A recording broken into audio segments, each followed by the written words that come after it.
नमस्कार विद्यार्थी मित्रों, आज मैं आपको कक्षा 4 विषय पर्यावरण आसपास में प्रकरण नंबर 9 बदलते परिवार की चर्चा करूंगी। तो जैसा कि हम लोग जानते हैं बच्चों कि हम जहाँ रहते हैं तो हम एक परिवार में रहते हैं जहाँ हमें मम्मी पापा, दादा दादी, चाचा चाची इत्यादि का प्यार मिलता है। तो बच्चों यहाँ पर इस प्रकरण में जो है वो परिवार की बात की गई है। तो यहाँ जो है किरण, सुमी और दीपाली के परिवारों के चित्र दिए गए हैं। इन चित्रों के आधार पर विविध जानकारी तुमको हासिल करनी है। तो पहले किसका परिवार आया बच्चे? तो पहले किरण का परिवार। तो किरण का परिवार कैसा है? तो बहुत खुश परिवार है। उसके यहाँ नन्ही सी छोटी बहन ने जन्म लिया है। उसके परिवार में बहुत उत्साह है। मतलब कि बच्चों आप देख सकते हो चित्र में जो है वो क्या दिखाई दे रहा है। तो पहले चित्र में आप देखोगे तो इसमें किरण का परिवार दिखाई दे रहा है। किरण के परिवार में कौन कौन दिखाई दे रहा है? तो किरण की दादी, किरण और उसके पापा, और उसके बाद सामने जो चित्र में एक औरत और एक बच्चे के साथ खड़ी है वो उनके रिलेटिव हैं। उसके बाद आप दूसरे चित्र में देखोगे बच्चों, तो दूसरे चित्र में आपको क्या दिखाई देगा? तो किरण, किरण के पापा, किरण की मम्मी, किरण की दादी और किरण की जो नन्ही छोटी सी बहन ने जन्म लिया है उसका चित्र आपको दिखाई देगा। उसके बाद के चित्र की बात करें तो इसमें कौन दिखाई दे रहा है? तो बच्चों इसमें किरण के पापा और किरण की मम्मी और किरण की छोटी बहन और किरण की दादी, वो लोग हॉस्पिटल से कहाँ आ रहे हैं बच्चों? तो वो लोग हॉस्पिटल से घर आ रहे हैं। अब इनमें सवाल होगा कि किरण के घर पे ये दूसरा आदमी कौन है? तो बच्चों इस तरह किरण के घर में किरण के मम्मी पापा, किरण, किरण की बहन छोटी और दादा दादी, इस तरह उसके परिवार में कितने सदस्य हुए बच्चों? तो उसके परिवार में, किरण के परिवार में कितने सदस्य हुए? 6 सदस्य हुए। कितने हुए? 6। अब आपको इधर प्रश्न का उत्तर देना है, जैसे कि चित्र को देखकर लिखिए। किरण के परिवार में अब कितने लोग हैं? तो जैसा कि मैंने लास्ट में बताया आपको, लास्ट चित्र में कितने लोग दिखाई दे रहे हैं? तो बच्चों 6 लोग इसमें दिखाई दे रहे हैं। कौन कौन? किरण की मम्मी, किरण के पापा, किरण की छोटी बहन, किरण के दादा दादी और खुद किरण। इस तरह 6 लोग इसमें दिखाई दे रहे हैं। किरण के परिवार में उसकी छोटी बहन के आने से उसके सभी घरवालों के जीवन में क्या क्या बदलाव आएंगे? तो अब किरण अपना दिन कैसे बिताएगी? तो बच्चों जैसा कि हम जानते हैं कि हमारे घर में कोई अगर छोटा सा बच्चा आता है तो हम क्या करते हैं? उसके साथ खेलते हैं। ठीक है, तो इसी तरह किरण भी क्या करेगी? यहाँ उसके साथ जो है अपनी छोटी सी बहन के साथ वो खेलेगी। उसकी माँ अब क्या क्या नए काम करेगी? तो बच्चों जैसे कि हम जानते हैं माँ क्या करती है? तो हमको जो है वो नाश्ता बना के खिलाती है, हमारा ध्यान रखती है। और उसी तरह किरण की माँ जो है अब कौन से नए काम करेगी? तो जो किरण की छोटी बहन आई है उसको खाना, नहलाना धुलाना, उसकी सेवा करना, उसको प्रेम करना इत्यादि नए काम करेगी। घर में छोटे बच्चों के आने से क्या क्या बदलाव आएंगे? तो बच्चों घर में छोटे बच्चे आने से घर में कैसा माहौल होता है? तो खुशहाली का माहौल होता है, बच्चों की किलकारियाँ होती हैं और क्या होता है? बच्चों के साथ खेलना बहुत पसंद आता है। किसको? हमारे दादा दादी और मम्मी पापा को। आपके या किसी रिश्तेदार के घर में जो सबसे छोटा बच्चा है उसके बारे में कुछ बातें पता करके आपको लिखनी है। जैसे कि आपके आसपास किसके घर सबसे छोटा है?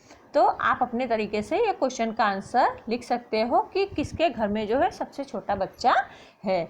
उस बच्चे का जन्म कब हुआ वो भी आप लिख सकते हो। उस बच्चे की उम्र कितनी है ये भी आपको स्वयं करना है। आपका उससे क्या रिश्ता है? उसका जन्म कहाँ हुआ होगा और उसके दांत हैं? बच्चों को क्या खिलाया जाता है? उस बच्चे का चित्र बनाइए और फोटो चिपकाइए, जो यहाँ पे आपको कॉलम में करना है। उसके बाद किसका परिवार आया बच्चों? तो सुमी का परिवार। तो सुमी के पापा सरकारी नौकर हैं, उन्हें ऊंचा पद मिला है, मतलब पदोन्नति हुई है। उनका अन्य शहर में तबादला भी हुआ है। अब हम सुमी के परिवार के बारे में जानेंगे। तो सुमी के परिवार में बच्चों, सुमी के पिताजी ऑफिस कार्यालय में से घर गए। उन्होंने अपनी पदोन्नति व तबादले के बारे में घर वालों से बात की, मतलब बदली के बारे में। अब क्या हुआ होगा, तो बच्चों पहले चित्र में आप देख रहे हो कौन दिखाई दे रहा है, सुमी के पिताजी जो ऑफिस में कार्यालय गए हैं, और दूसरे चित्र में वो घर पर आकर क्या बता रहे हैं, तो अपनी पदोन्नति के बारे में बता रहे हैं। पापा की बदली हो गई है, अब नई जगह पर जाने के लिए वे कैसे तैयारियां करेंगे। तो बच्चों जैसा कि हमने देखा कि पहले चित्र में पापा की जो है पदोन्नति हो गई, दूसरे चित्र में पापा क्या कर रहे हैं, सब अपने पूरे परिवार को लेकर उस जगह पर जा रहे हैं। कहाँ पर, जहाँ पर उनको भेजा गया है। तीसरे चित्र में आप देखोगे तो सबके सब अपने पैकिंग में ध्यान दे रहे हैं, और चौथे चित्र में देखोगे तो वो लोग जहाँ पर उनके पापा की जॉब लगी है वहाँ जा रहे हैं। तो पापा की बदली हो गई है, अब नई जगह पर जाने के लिए वे कैसी तैयारियां करेंगे। तो बच्चों जैसा कि हम लोग जानते हैं कि जो हमारी चीज़ वस्तुएं ज़रूरी है उनको हम लेकर चलेंगे। सुमी के पिताजी के साथ कौन जाएगा, सुमी अब कैसे स्कूल में दाखिला लेगी।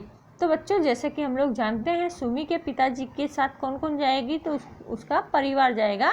और सुमी अब कैसे दाखिला लेगी, तो सुमी जिस स्कूल में पढ़ती होगी उस स्कूल में से अपनी एलसी निकलवा कर फिर वो स्कूल में दाखिला लेगी। क्या आपके परिवार में भी किसी को काम के कारण नई जगह जाना पड़ा है? अगर हाँ तो हाँ, क्यों जाना पड़ा है के कारण, तो कौन सी जगह वो आपको यहाँ लिखनी है।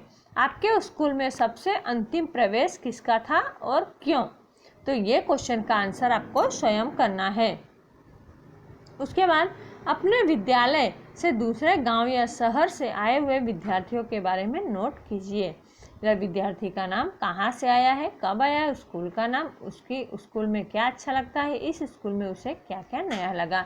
जैसे कि एक मैं बता रही हूँ, क्रम नंबर 1 विद्यार्थी का नाम, जैसे कि आप ही किसी विद्यार्थी का नाम अपने सहपाठी का नाम लिख सकते हो।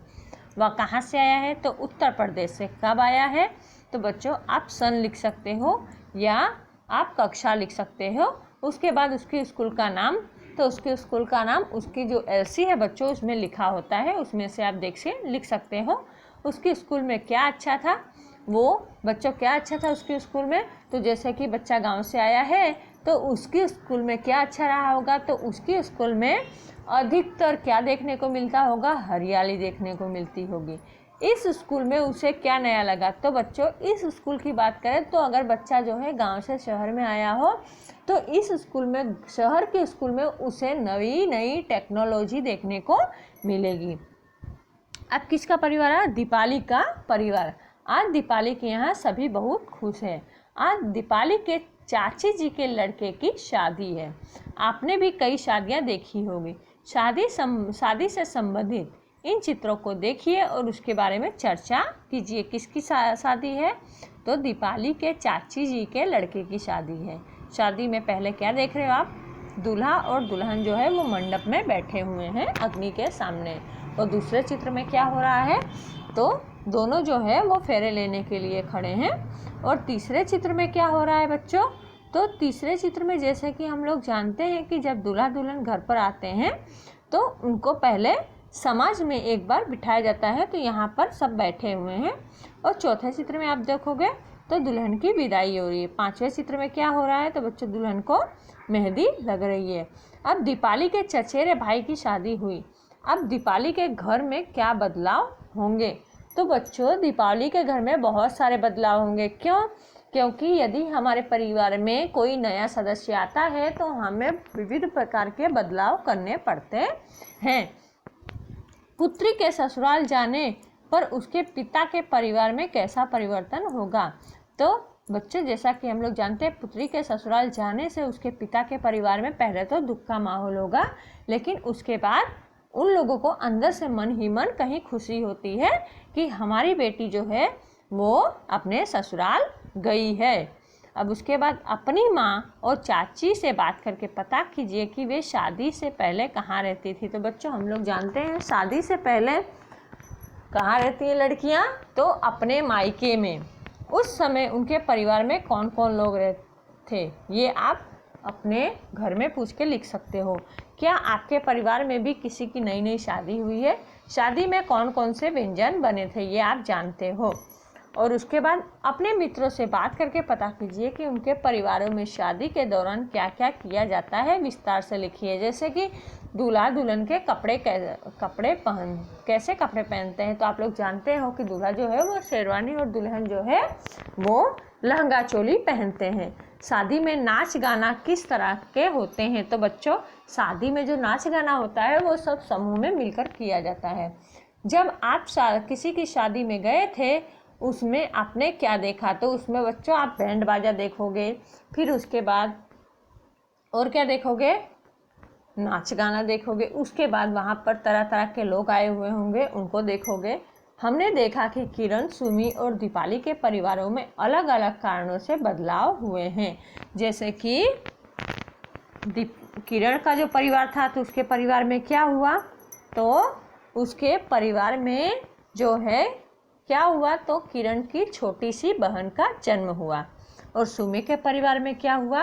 तो सुमी के परिवार में बच्चों सुमी के पिताजी का जो है वो पदोन्नति हुई। मतलब वो पदोन्नति करके कहाँ चले गए? दूसरे शहर चले गए। और दीपाली के परिवार में क्या हुआ? तो दीपाली के परिवार में बच्चों दीपाली के चाचा के लड़की की शादी हुई। और इस तरह उनके अलग अलग बदलाव हुए। अब बदलाव के कारण किरण के परिवार में क्या बदलाव हुआ? तो जैसा कि हम लोग जानते हैं बच्चों कौन सा बदलाव हुआ? तो किरण के परिवार में किरण की छोटी बहन का जन्म हुआ। गुजरात में शादी में विविध प्रकार के गीत व नृत्य किए जाते हैं। जैसे कि उत्तर गुजरात में डोसलो नृत्य, अरावली इलाके में मोरियो नृत्य, झमकुड़ी गीत, लेजिम नृत्य, कन्या विदाई के गीत, शादी की अन्य रीतियों के समय गाए जाने वाले विविध गीत, गरबा, हुंडो, सरजू जैसे नृत्य के गीत गाए जाते हैं। अब सुमी के परिवार में तो सुमी के पप्पा का बच्चों क्या हुआ है? उनका जो है नौकरी में जो है उनको पदोन्नति मिली है, उनको दूसरे शहर जाना है जिसके कारण वे खुश हैं। दीपाली के परिवार में तो बच्चों दीपाली के जो चाचा चाची हैं उनके लड़के की शादी हुई है और जिसके कारण दीपाली के घर में एक नया सदस्य आया है। क्या परिवारों में बदलाव कुछ और कारणों से भी हो सकते हैं? तो बच्चों हाँ, बहुत से कारण हैं जो परिवार में बदलाव कर सकते हैं। जैसे कि हम लोग ऊपर पढ़ चुके, सुमी के परिवार में नए बच्चे का जन्म, फिर उसके बाद किरण के परिवार में नए बच्चे का जन्म। सुमी के परिवार में क्या हुआ है? तो उसके पिताजी को नई जॉब लग गई है। और उसके बाद दीपाली के परिवार में क्या हुआ है? तो दीपाली के परिवार में जो उनके चाचा चाची हैं उनके लड़के की शादी हुई है। और इस तरह हम अगर एक तरह से सोचे तो हमारे घर में से भी किसी की शादी हो जाए लड़की की तो भी हमारे घर में बदलाव आ जाता है। 3 बुजुर्गों से बात कीजिए और एक आपके परिवार से और आपके मित्र के परिवार से और एक पड़ोसी के परिवार से नीचे अनुसार तालिका आपको भरनी है। तो यह परिवार यहाँ कितने सालों से रह रहा है, ठीक है, इसके बारे में आपको स्वयं लिखना है। यहाँ आने से पहले यह परिवार कहाँ रहता था ये भी। आज इस परिवार में कितने लोग हैं? 10 साल पहले इस परिवार में कितने लोग थे? परिवार में पिछले 10 सालों में हुए बदलाव से क्या कारण था? उसके बाद इस बदलाव के संबंध में आपके विचार क्या हैं? तो ये बच्चों आपको स्वयं करना है। और एक चीज़ बता दूं बच्चों, तो बदलाव जो होता है वो ज़िंदगी का एक हिस्सा होता है। इन बदलावों का बच्चों पर गहरा असर हो सकता है, इसलिए इस चर्चा को संवेदनशीलता से करना आवश्यक है। अब जो है मेरा परिवार कल, आज और कल, तो सभी के परिवार किसी न किसी कारण से बदलते रहते हैं। आइए देखें आपके परिवार में कोई बदलाव हुआ है। तो जब आपके दादा दादी या नाना नानी आपकी तरह छोटे थे तब भी क्या आपका परिवार वैसा ही था जैसा आज है? तो बच्चों नहीं। क्यों? क्योंकि उसमें बहुत सारे बदलाव हुए होंगे। याद कीजिए कक्षा 3 में आपने सीता के परिवार वृक्ष का चित्र देखा था। आइए पिछले साल की तरह फिर से कॉपी में परिवार वृक्ष का चित्र बनाएं। बच्चों आपने बनाया होगा, आपको ध्यान होगा। उसके बाद आपके दादा दादी जब आपकी उम्र के थे तब उनके परिवार में कितने लोग थे? अपनी कॉपी में उनके परिवार का वृक्ष का चित्र बनाना है। ये भी आपको स्वयं कॉपी में करना है। आप स्वयं को अपने भाई बहन माता पिता को उस परिवार वृक्ष में देख पा रहे हैं? तो बच्चों हाँ, अपने आज के परिवार का वृक्ष अपनी कॉपी में बनाइए। इस परिवार वृक्ष में अब आप कहाँ हैं? आज आपके परिवार में कौन कौन है? आपके दादा दादी कहाँ हैं? वो सब आपको ढूंढना है। आइए बात करें, आपका आज का परिवार वृक्ष आपके दादा दादी के बचपन के परिवार वृक्ष से किस तरह अलग पड़ेगा? तो बच्चों उसमें बहुत सारे उसमें अलग अलग उसमें कि जैसा कि हम लोग दादा दादी के वृक्ष में देखें तो उसमें क्या आपके जो पापा मम्मी हैं वो क्या होंगे? तो दादा दादी के बच्चे होंगे। और आप अपने परिवार में देखोगे तो आप स्वयं अपने माँ बाप के बच्चे होंगे। इस तरह उसमें डिफरेंस दिखाई देगा। आइए स्कूल में वापस जाए। आप पढ़ लिख कर क्या बनना चाहते हैं? तो बच्चों आपको जो बनना है उसके बारे में इधर लिखना है। आपके घर में सबसे ज़्यादा पढ़ाई किसने की है? ये भी स्वयं करना है। आपके घर में सबसे कम पढ़ाई किसने की है? ये भी स्वयं करना है पूछकर। सरकार ने शादी के लिए एक उम्र निश्चित की है। उस उम्र से पहले शादी करना गुनाह है क्योंकि उसे बाल विवाह कहते हैं। तो वो उम्र क्या है बच्चों? तो लड़कियों की जो है वो 21 साल और लड़कों की जो है वो 25 साल। अब पता करके आपको लिखना है क्या आपके आसपास ऐसे बच्चे हैं जिन्हें स्कूल छोड़ना पड़ा हो, क्यों? उनके बारे में आपको ढूंढकर लिखना है। आजकल वे क्या कर रहे हैं? आपके परिवार में हाल ही में कोई शादी हुई है तो किसकी? दूल्हा दुल्हन की उम्र क्या थी? अब उनकी पोशाक कैसा था? दूल्हा दुल्हन का।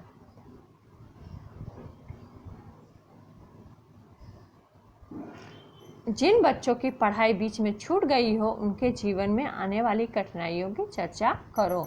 तो बच्चों जिन बच्चों की पढ़ाई छूट जाती है वो बच्चे किसका शिकार होते हैं? तो लड़कियों की बात करें तो बाल विवाह का शिकार हो जाती हैं। और लड़के जो हैं वो कम उम्र में ही क्या करने लगते हैं? तो कम उम्र में ही वो बाल मजदूरी करने लगते हैं। लड़की की शादी की आयु कम से कम 18 और लड़के की 21 वर्ष, इसकी भी चर्चा करो। तो बच्चे लड़कों की जो है वो कितनी होनी चाहिए? 21 साल और लड़कियों की 18 साल, ये कम से कम। और ऐसे तो माना जाए तो 21 और 25 मतलब लड़की 21 की हो लड़का 25 का होना चाहिए। और यहाँ पर जो है ये पार्ट कंप्लीट होता है।